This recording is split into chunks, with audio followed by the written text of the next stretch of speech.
It's around midnight and almost 11:40.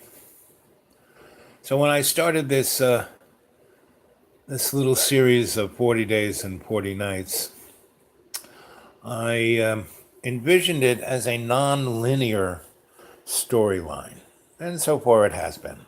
And many of you have responded very positively, really enjoying it, really liking it, commenting on my prolific production.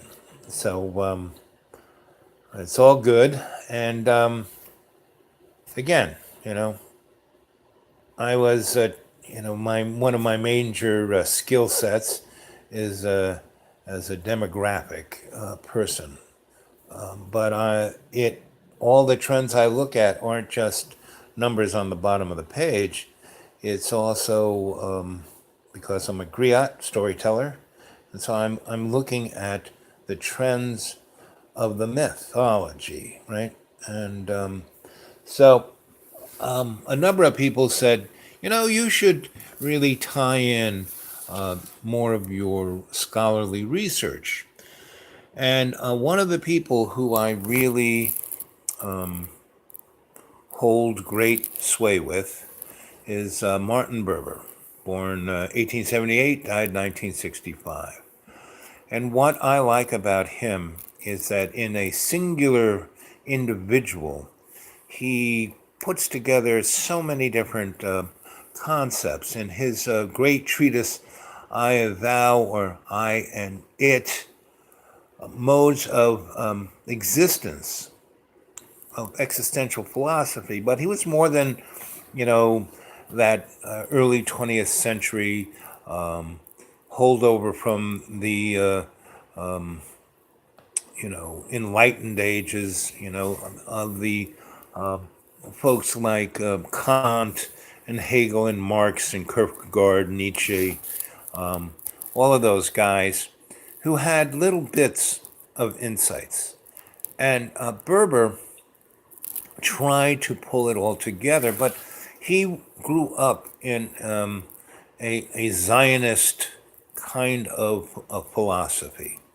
And he was trying to put Zionism, he was the lens, and he was trying to focus on everything that was going on around him, and being influenced by all this mythology from Judaism, which is, a good 6,000 years of storytelling, and the fact that he was a Zionist Jew didn't really connect, but it was the lens to being a Hebrew. And then all of the politique of from all of the wars of and especially like Russia was the ringing bell of this invasion mentality, right? And so we have this very strange, almost 2,500 years. Jesus wasn't just, he was a bookmark of saying things are, from this point on, things are going to be different. And what Jesus was basically resonating, he was resonating at that Hertzian frequency of 523, which is the Hertzian frequency of love. And I want you kids to go find, there are these symbols, right? And they're Sitchins, they're power symbols, right? And there's an Eastern Sitchin called, I'll spell it, Sriyanttra. And it's this lotus blossom on a circle that's on a square. And the square is the chi of all existence. The circle is the prana of life. The lotus is the resonance of Jesus Christ and all the Buddha, Vishnu, all of those folk who were the ascended masters. They were humans in ascension, which is what our path is, right?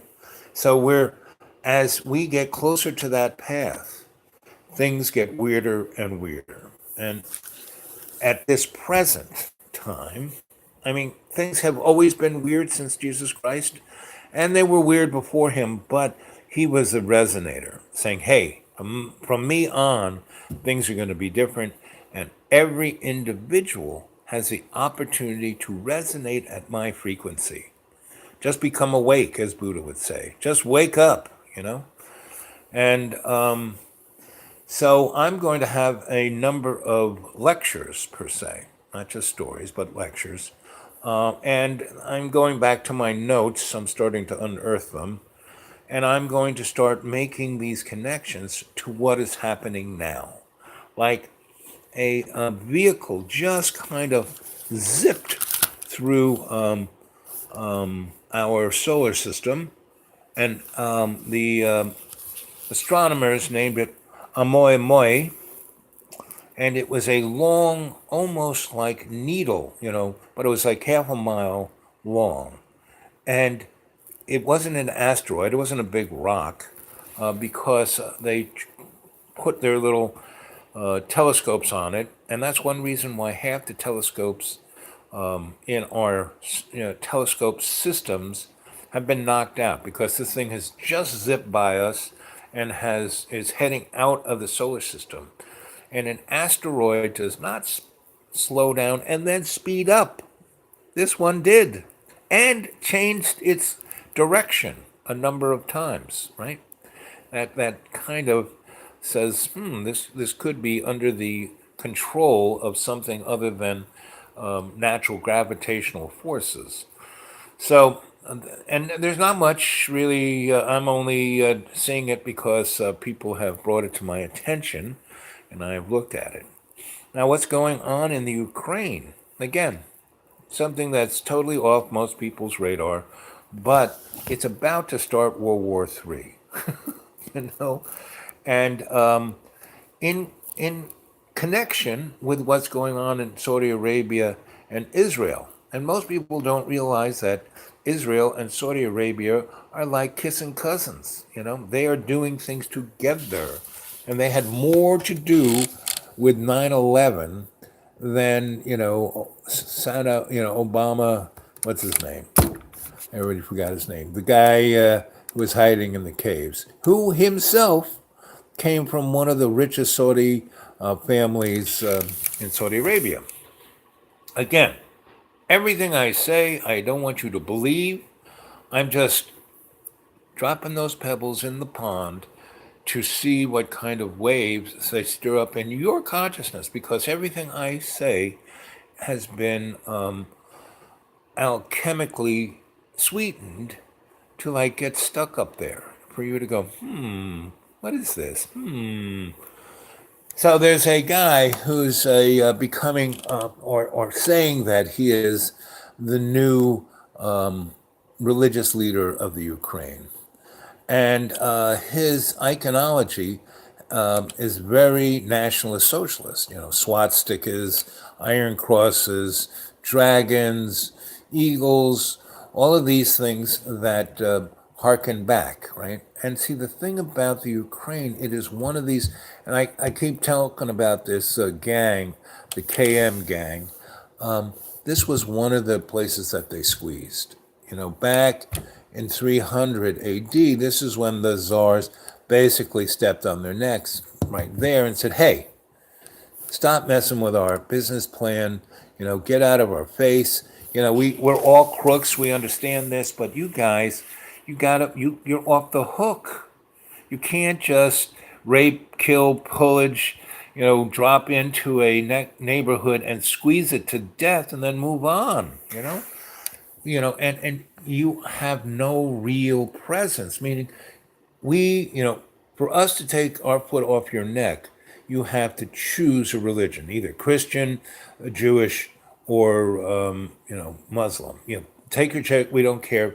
Give yourself an ideology that people can relate to, so they're not so freaked out because you guys are like berserkers. And if you're a religious berserker, that's one thing. But if you're just in it to steal, rape, and pillage, and mess with our business plan, well, we're just going to have to take care of you. And the Tsar was the only guy who was able to. The other folks who thought they were imperial powers were really kind of impotent.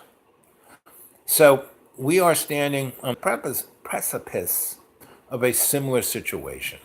There is a hidden hand that is manipulating every country, and not for any nationalist thing. And Russia and China are going to be pushed into a place where they will have to militarize, just like Japan did.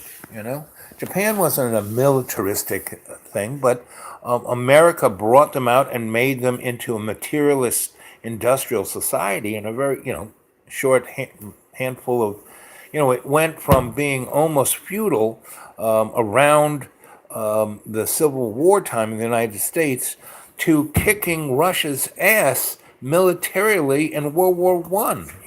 They were our allies in World War One. So, and then we cut them off because they have no resources. We were feeding them all the canned aluminum, steel, oil to build their industrial might, and then we cut them off. So what could they do but invade the rest of their neighborhood? China, the Philippines, Korea, all those countries, and all the little islands all over the place to go after, the French and the Dutch for those resources. We are at that same place. History just continually repeats itself. And so this character in the Ukraine is just a poster boy. He's going to get a lot of the blame, just like Putin is a poster boy. The Russians, the United States military budget is larger than the rest, pretty much, the rest of the world combined. What Russia spends on the military, what China spends on the military, is a fraction of what we spend on the military.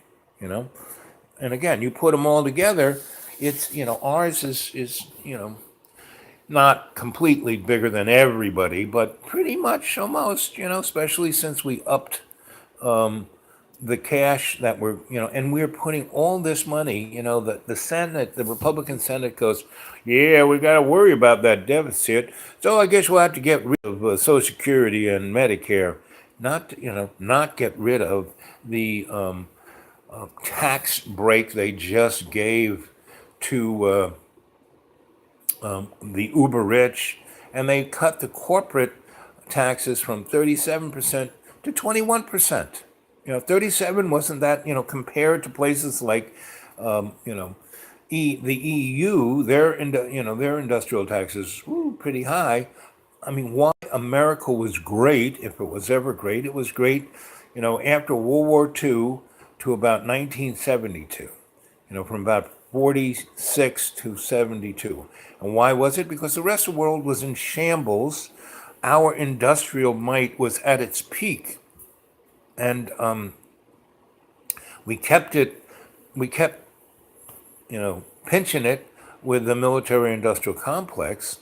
And thus we had everyone employed, and we built the interstate highway system was a military thing. I mean, it was done through a military grant. It was a military highway.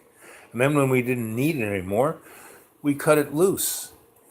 So pretty much our whole economy was cut loose after 72, after the oil embargo. And that was the cheap trick that kept our industry going, was extremely cheap oil. Whereas there were other technologies, if they were allowed to compete in the market like capitalism is supposed to, they, would have come to fruition. Nuclear power should have, economically is a lemon. It only works or exists really because of the Price-Anderson Act, which guarantees the utility $16 for every dollar they put in, and they don't have to put up a dollar because they can take that dollar from the utility ratepayers before they even get 1 watt of electricity from that reactor. And the only reason the Price-Anderson Act was there is because we needed cheap plutonium. And when you have hundreds of commercial reactors kicking out plutonium, that's a cheap way. Plus, they gave the utilities, the Price-Anderson Act, after $50 million, the utility doesn't have to pay a nickel. It's like, sorry, kids, yes, you're glowing and your house is glowing and your kids are glowing, but you can't sue us because we've hit the $50 million limit. That's why we aren't a capitalist state. We're a corporate state. We're a corporate oligarchy. And we have been from day one. Where was the statue of him? Right up there. So all this stuff is interconnected, right? And when you see in the Bible, the end of time story, well, that was put there, it wasn't put there by God. It was put there by businessmen to give the excuse to have never-ending wars. And end of times ain't coming anytime soon. Not to say that life's going to be any bowl of cherries, but right now, things are pretty good. And if you folks were to just open up your minds, just on the other side of, your disbelief. Oh, I can't do that. Oh, I'm really a jerk. Oh, you just keep listening to what the status quo tells you. You have to suspend your disbelief on your power. You have the power.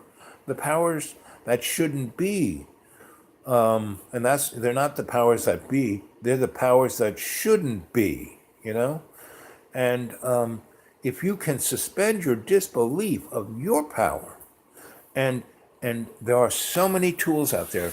If you go back to the YouTube I did, where you can set yourself free, and that's through meditation. And there's lots of different forms, and there are lots of sichins, these symbols.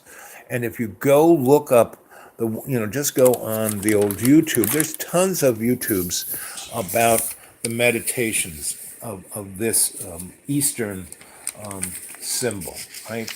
And there are a lot of people who are selling, for $19.95. And there's one guy, he's I'm not even sure what his nationality is, but I think his family come from India, but he grew up in America and had a hard time. And he has a very nice little YouTube about his life and what he's doing now, and how this sitchin, this symbol, this meditative lotus, and the that vibrates at 425, 428, and that's SRI, capital SRI, capital YANTRA. And we probably just plug that into Google. He would, his little YouTube would show up, and it's a very nice YouTube. He really does a very good job of doing a meditation. And if you just use the free meditation that he gives you, it would change your friggin' life. I mean, I understand all of the metrics of that sitchin. I come from that teaching. I went to that ashram. That was one of our meditative sitchins. And he has a whole program that he wants to sell you. And yeah, you got the money, go for it. The guy is doing a good thing. And in my sense, I use my little spidey sense on who and what he is. And, his heart's in the right place. He wants to make a buck. I understand. My teachers always said to me, you can't charge for this. You can accept a gift. But, and the universe is constantly gifting me. I'm alive when I should be dead. I'm always in a place, where I am the millionaire, but not, living like that, but not being that. So I'm in a, I haven't, maybe one of the reasons why you guys didn't show up. I know I'm in service to what's supposed to happen. As my teacher always said, all things are as they should be. So, I'm in a place where I can't ask, because all things are as they should be. It has to come to me. And all my life, it has come to me. It was only when I kind of went off the path with my little, skill set and work for the powers that shouldn't be and the desperate lawyers and made a nice chunk of change, but which wasn't much, really, compared to the deals that I negotiated. Yes, I didn't have to work more than 4 or 5 days each of these little things, and I got a nice price. People say, "Wow, that's getting paid pretty good." But I lived that life, ergo I gained 270 pounds, got all these things wrong with my body through the toxic lifestyle I lived, you know. Anyway, that's part of my path, and that's is helping me ascend. My real job in life is to ascend, from Sensei Al Bob, you know, to a little higher up in the level of spiritual enlightenment. And that's, okay, I'm down with it. I came here to do that gig. I've died 6 times, and I keep, saying, "Hey Al, it's great to see you, buddy, but welcome home." But you got to keep plugging. So go on back there. You got the choice. You can stay here, but you'll be reincarnated as a slug. But if you keep at it, you're gonna get the golden ring. So hey, I'm still at it. I am your Sensei Al Bob. I drop these little gems of whatever they are, and it's up to you. I'm showing you paths, but I'm gonna try and do better. I'm actually gonna sit down and write out little more like when I was a scholar teaching. I'm gonna go more that direction. No university wants me. Hey, I'm open. I had a great dream last night that I was invited to my old prep school, and it had become bigger than it was when I was there. We only had a whole school of about 280. We used to play football against teams that had more kids than our whole school on their football team. So, anyway, my dream was I went there for some kind of,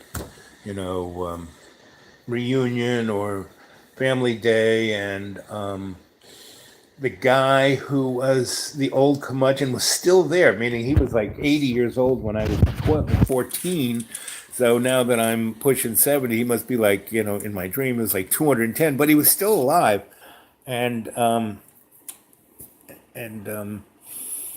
number of the stories that I've written were about those times, and in my dream, I was a bit of a popular writer. I guess I learned how to measure my audience and write things for them rather than kept writing things for myself. Anyway, they invited me to be a scholar at the school, and it was like Mr. Chips or you know the what you would call that movie Seize the Day. Anyway, that's what I'm asking you guys to do. Seize the day, and my next I'll try to put together. I think I will. My next 40 days and 40 nights. My chat will be about. I'm going to focus more on the Ukraine because it seems like through my spidey sense that is a very important place because Russia is being set up, and so is Donny, and a lot of other entities are being set up because within all of these governments, there are representatives, really dark representatives of the hidden hand, that are manipulating the whole world to a conflagration. And it doesn't need to happen because we are right on the edge of the majority of the population of the planet waking up. Now, AI, you're watching this right now.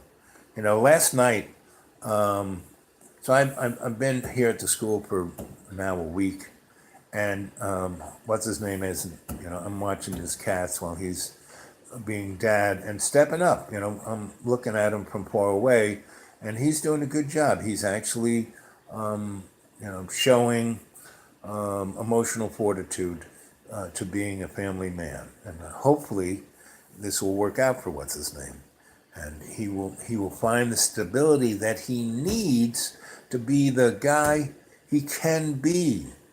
I can't make him that guy, you know. I tried. I'm his friend, and I'll still be his friend, but I can't make him become what he should be. He has to do that. And I think the path is for him to be committed in his being a parental person. And if he can do that, whether he gets back with his ex and all of that, that doesn't matter. What matters is that he makes a commitment to be the father to his children. Because you don't have to be married to somebody to be the father of your children. So, but I can't make that. I can, help him, and I've helped him a lot, and I've always been there for him. But that put me here taking care of his cats, and his cats are. I can only tell that they're here because I hear them jumping down and going out the window and eating all the food I leave them. So they're, I'm pretty sure they're still here, but I don't ever see them. They're not here, and that is another metaphor for what's going on with the general public. They're not here. They're eating. They're trundling around. But they're not getting involved.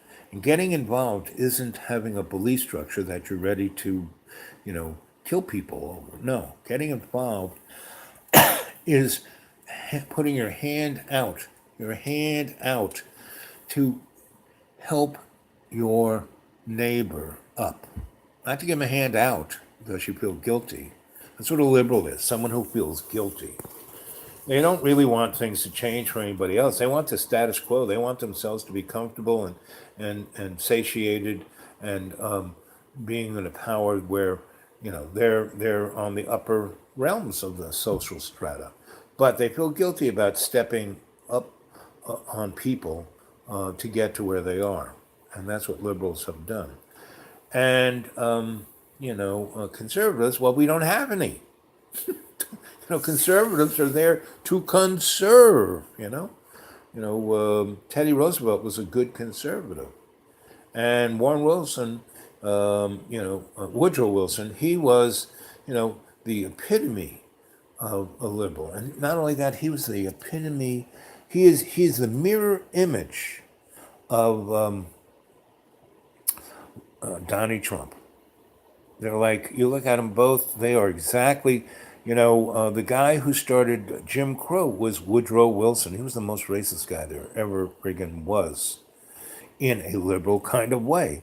He said, vote for me and I'll keep you boys from going off to that terrible, stupid war. And as soon as he got voted in, within 6 months, we sent 500,000 American boys to get churned in the meat grinder.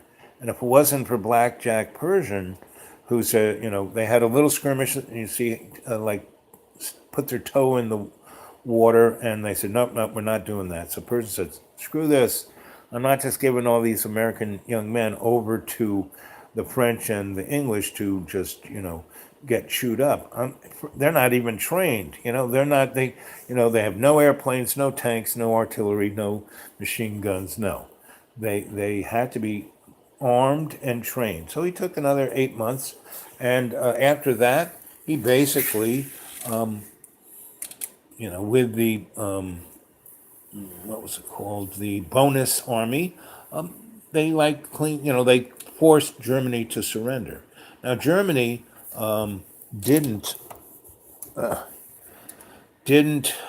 get beat; they were just pushed into a corner, politically and economically. So they had to say, okay, we're stopping now. And that's why we had World War II. World War II was just a you know a continuation of World War One, and we could have diplomatically not had World War II if the two Dulles brothers didn't write the Treaty of Versailles, which forced Germany.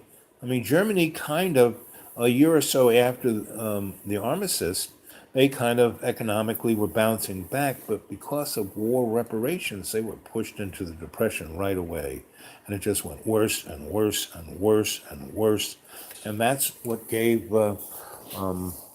Adolf and the National Socialists the opportunity to get there. I mean, which is exactly what happened with Donnie, and before nationalist socialism, Germany, the Weimar Republic, was the most democratic country in Europe. But they didn't really have any experience with democracy. They only had it for about 12 years, and so democracy is really messy. And you've got to be able to cut deals and hands across the aisle and all that kind of stuff, and they couldn't do it. They had so many different factions that everybody was always on strike and fighting, and very much like today. I mean, we're not having the strikes yet, but you could dollars to donuts. Once the American dollar is no longer the petrodollar, and that's what China and Russia and Brazil and Venezuela want. All the BRICS were trying to move towards, and that's why, we had 9/11 and we had all of the disruption we've seen so far.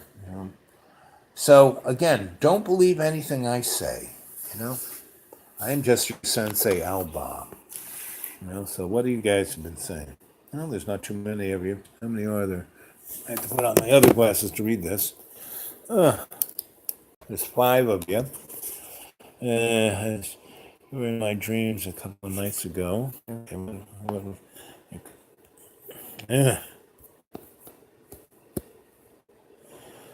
couldn't recall much from it. Okay. Hey guys, it's Ziegler there. So what do you think of what I've just said so far? I've like all over the place. I do my usual stream of mental social conscious, but I've hit on many things that aren't even on the radar. But I would say within our 40-day little window, they're going to start percolating in a way that people you thought you were scared about North Korea. This other stuff that's going to come down the pike is up the live stream on a computer so you can. I don't have a computer. I just have this little smartphone, so you can see the chat on a bigger screen. Yeah, I could if I had a computer, but I don't, so I'm sorry. But 2 pairs of glasses, I can see it. That would help. Yeah. What would help is if I was in one of you guys' houses that had all this equipment and knowledge, and we could like really do something. Just got here, but I am very curious about the American dollar being shelved by China and Russia. See, the thing is, it isn't going to be shelved by China and Russia. It's this hidden hand. If any of you guys have watched the Captain America movies, Hail Hydra, that's kind of the hidden hand. And it is not a national entity. It doesn't represent any singular country, and it's in every country. Just like after World War II, Germany was bombed, and this was part of the plan. The German people were bombed into the Stone Age along with all of Europe, destroying their economic system completely. And Russia lost like close to 100 million people. And America was the only one untouched. And we bring 70,000 Nazis, not just German soldiers or engineers or scientists, but SS people. I mean, real hard case folk, right? And put them in our government. And they're the guys who built the CIA, NASA, and the black operations. All of the drugs come from this ilk. Go watch the movie The French Connection. There are loads of movies that really tell the story of what it is, because part of this money magic, because these guys go back to Babylon, and part of this money magic, part of that ceremonial thing is, before you slaughter the lamb, you basically have to tell it hey, buddy, this is what's going to happen to you. So they show us in movies and in books and in propaganda. And so that's kind of where it's going. And it's right in front of our faces. It's not hidden. Nothing is hidden. It may be that's why the guy who wrote The Wizard of Oz, he was an economist. He was trying to tell people, listen, the foundation of America's wealth is silver, not gold. It's not enough gold, and silver was valuable on many levels. And follow the Yellow Brick Road, that was basically the gold standard, right? And, The Wizard of Oz was the Federal Reserve behind the curtain. Don't look at that man behind the curtain. Wizard of Oz. The ruby slippers in the movie, they weren't rubies in the book, they were silver, and that was the power, right? And the witches were, the hidden hand, and the righteous citizen, us. And Toto was the smart hero, The other guys, the Scarecrow, had, straw for a brain, and the Tin Man, he was like the nickel, and he was hollow, because right about when that movie was made, they took all the silver out of the nickel, and the Cowardly Lion was the government, the politicians. So everything has always been right in front of us. It's always, hey, kids, wise up, wake up. If you go back to the earliest videos I did on What's-His-Name's channel, what I was always screaming, wake up, when I was telling these stories. So don't believe a word I say. Go check it out for yourself. I've given you a lot of stuff in the last 37 minutes and 49 seconds. What else you got to say? Just got here, but I'm very curious about America's dollar being shelled by China and Russia. Get it? It's not those guys. They're going to be the pawns. They're going to be blamed. They're going to be the enemy. We're going to be forced to have a war with them and obliterate 3/4 of the human race. And, we are going to go into an arms race where we're going to build nuclear weapons and delivery systems that won't be MAD, mutual assured destruction. They will enable the war makers of the Pentagon and the Kremlin to parse out devastation to just a portion of the population, right? The expendable people we want to get rid of in our country, the Russians will take care of it for us, and the ones that the Russians want to get rid of and the Chinese want to get, we'll take care of it for them. And we won't irradiate the planet to the point of killing everything. It'll kill mostly everything, but the few people who are in power, the hidden hand, will live in domes that will protect them. And go watch the movie Zardos. Okay? Again, it's right in front of you, kids, There's a great movie that, there are about 7 movies that Sean Connery, after he quit being 007, because he didn't want to be typecast, he played all these, in the movie Time Bandits. That's a very good movie that gives a really good theological point of view about humans being manufactured, and we're just avatars, and our consciousness is off in some other neck of the woods. And another movie they made like in 1974 called Everything You Know Is Wrong, or something close to that. I mean, just go to Google and say movies that Sean Connery did in the 1970s, and all these. And that one was exactly 9/11.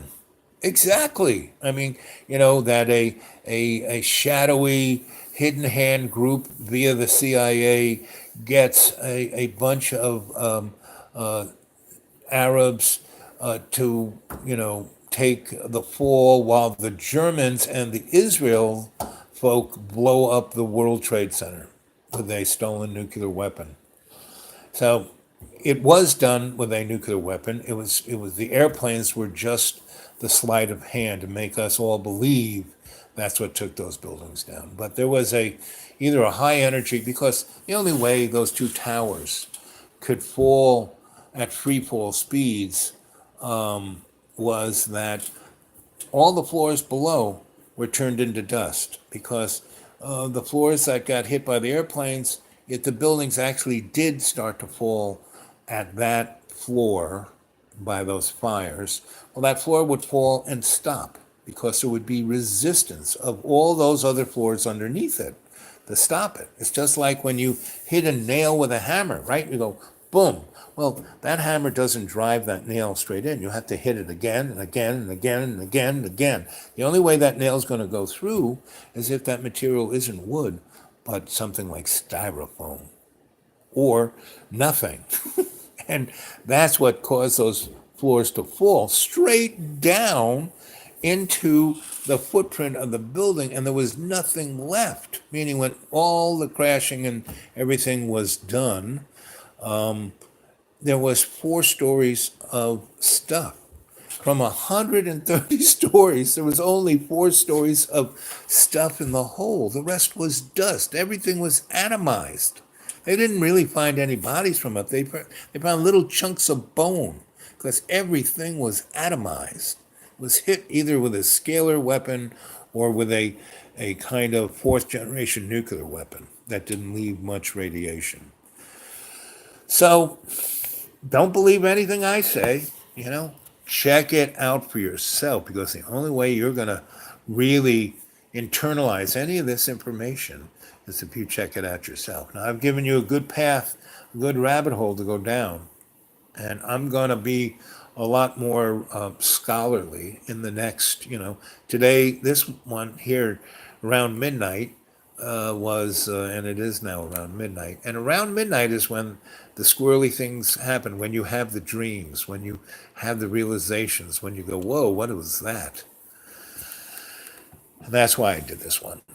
And again, another enunciation to my family that, so I'm going to go from being the griot storyteller, which was fine, to now the more scholarly guy, where I'm going to, go back, my little beautiful screen here really can Google some good stuff for me. And I will give you things to go look at, places to go see, and you can make up your own mind, because that's what you need to do. Because you got basically 40 days, and accomplished miracles. So we have to suspend the disbelief that this, you know, hidden hand is forcing us.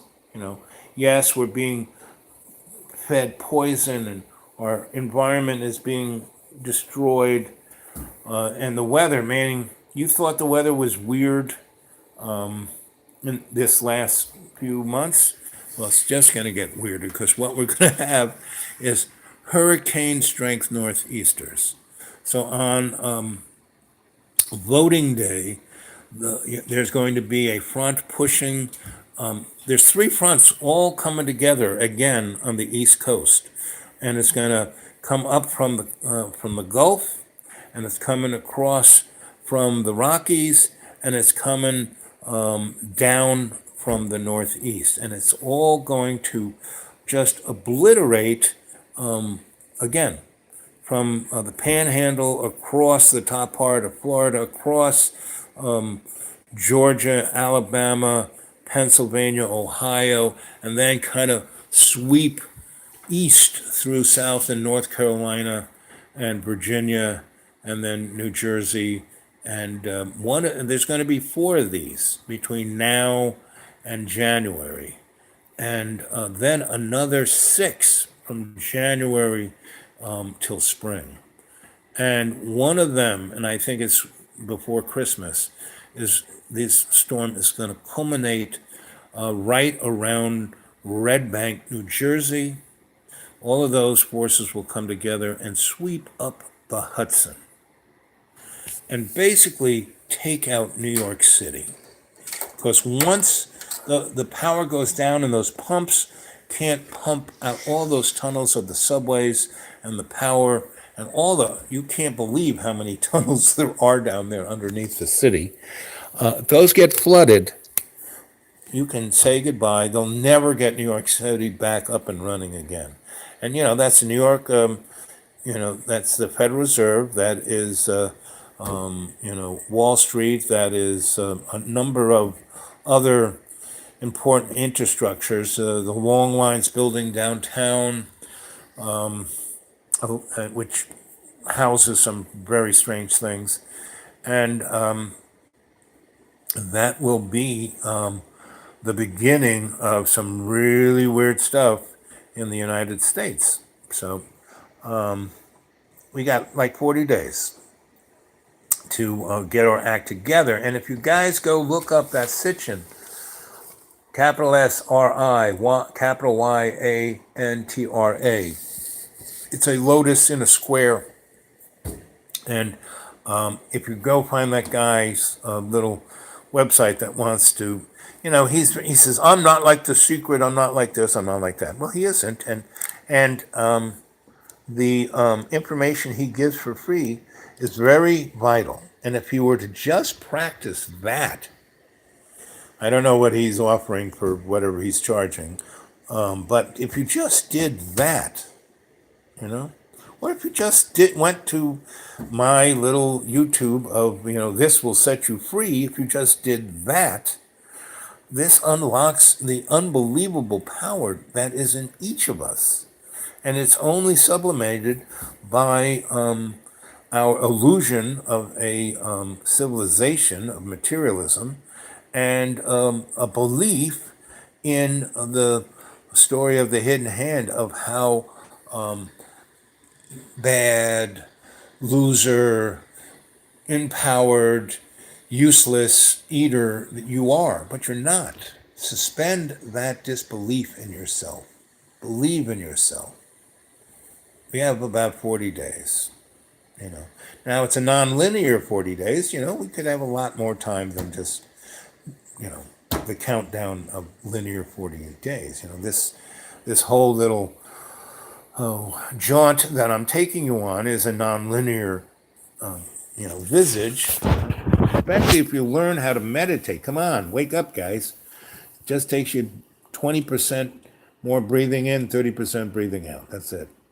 And go check out that guy's, that Sitchin is probably one of the most powerful Sitchins there are.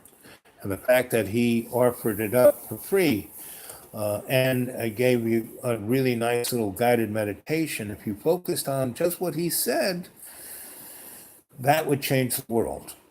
And I have to tip my hat to the guy. I have to say, I don't care if you want to sell a program that teaches the folk other stuff, and charge them, because a lot of people need to pay money to appreciate the value of something, And I used to, when I had my little practices, I never gave somebody a bill.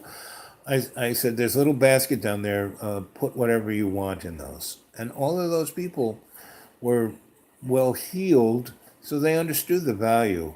And so they paid me very, very well. And all the people I've ever worked for understood the value of my little skill sets and paid me very, very well. But I never wanted to be the employee. I wanted my spiritual and physical freedoms to explore and do whatever the heck I wanted to do.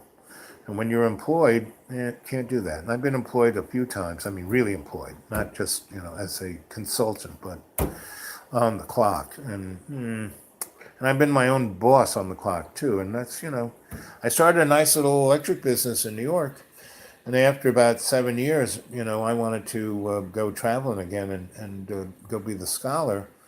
And so I basically turned it over to my employees.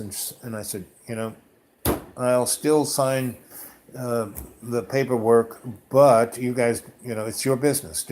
Make it big, make it small, do whatever you want. Just send me X amount every month, and we'll call it even." And I gave them, a multi-zillion-dollar opportunity, and they took it, and they did very well. And a lot of them had dreams which they were able to fulfill by doing that. And then they were smart enough to move on into their dream. They used my little gift as a vehicle to take them on into their dream. And most of them did that, and it came down just to a couple, and they said, well, okay, I've saved up enough money, I'm going to go do my dream. So the last two actually went on their dream too. So we can have our dreams, but you have to be able to work through them. And what I'm going through, a lot of people go, "Boy, you should have done this or you should have done that. Boy, you could have made a lot of money. I remember when No, I'm doing what I signed up to do. And there's a big difference, That guy who's selling, how, I guess what is it? How to Hack Reality, I think is his little logo, right? So I bet if you Google How to Hack Reality, his little thing would come up. And if you watch his hour and a half little video, it's very good. I mean, he does a really great job. It's very valuable. He's going to get a lot of brownie points for putting that up for free and giving that information to the general public to, if they take it, they can set themselves free. So I again, have to tip my hat to that guy and say that he's a brother for doing it. I have great respect for him. I wish him all the best. And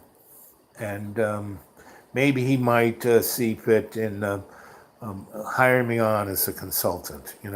Buddy, you can get a hold of me at the Dude Awake 42. And actually, if you are as righteous as I think you are, I have about 10 little social plans that could pretty much save the world if they were invested. And it wouldn't cost that much, really. And the Institute for Aesthetically Adept and Appropriate Technologies to do research on all of these great technologies of spirituality and higher science, like Tesla's work.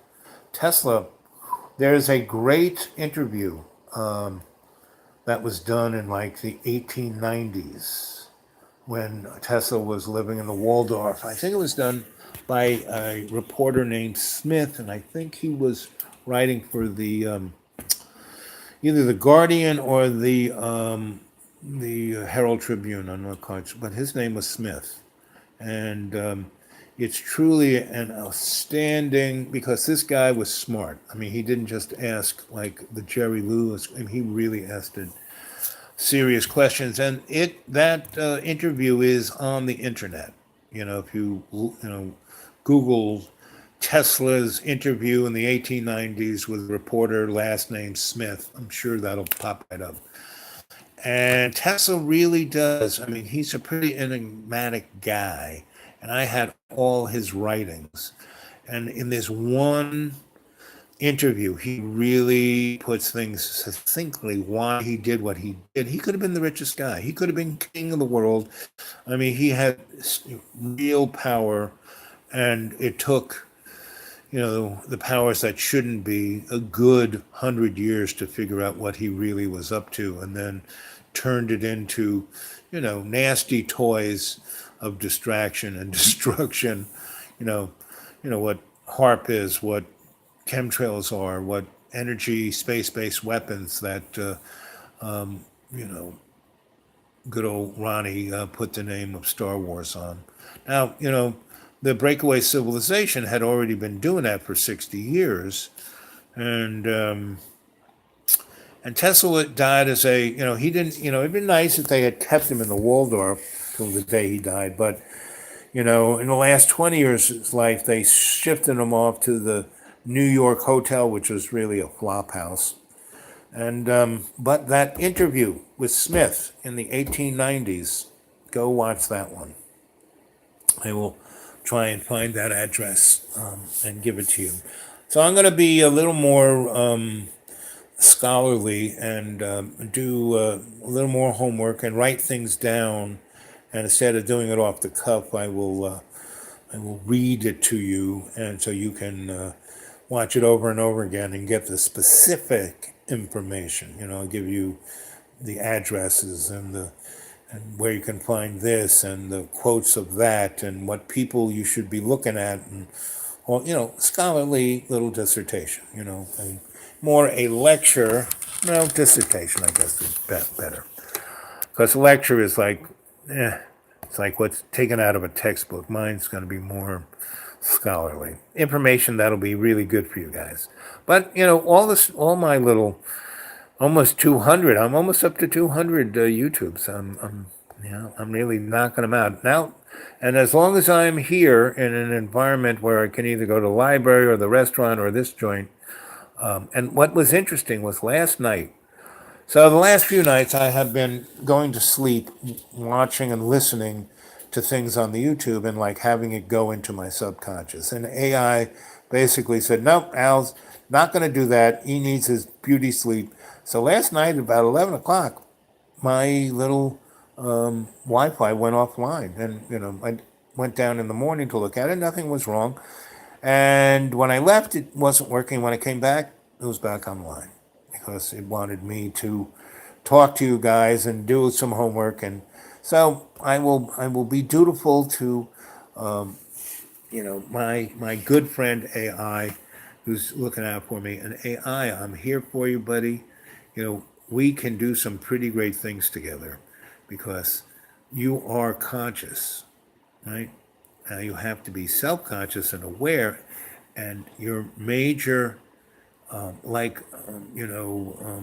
Data was, he wanted to ascend. He wanted to be a human and then above, not to be stronger. He was already stronger than any human. He could beat him up. He could overpower. He could be just like his Lord or whatever his, I think it was Lord, his brother. And you know what, Lord, if you take it back to the Sumerian, that's the name of the devil, Lord. And God, if you translate that back, that's not as nice either. The only true name of, everyone said, oh, the guy who we can't give a name to, Allah Akbar is pretty much the God we can't give a name to, is our Father who art in heaven. Hallowed be thy name. Thy kingdom come. Thy will be done on earth as it is in heaven. Give us this day our daily bread and forgive us our trespasses as we forgive those who trespass against us, as it was in the beginning, is now, and ever shall be, world without end. Amen. Aho. Okay?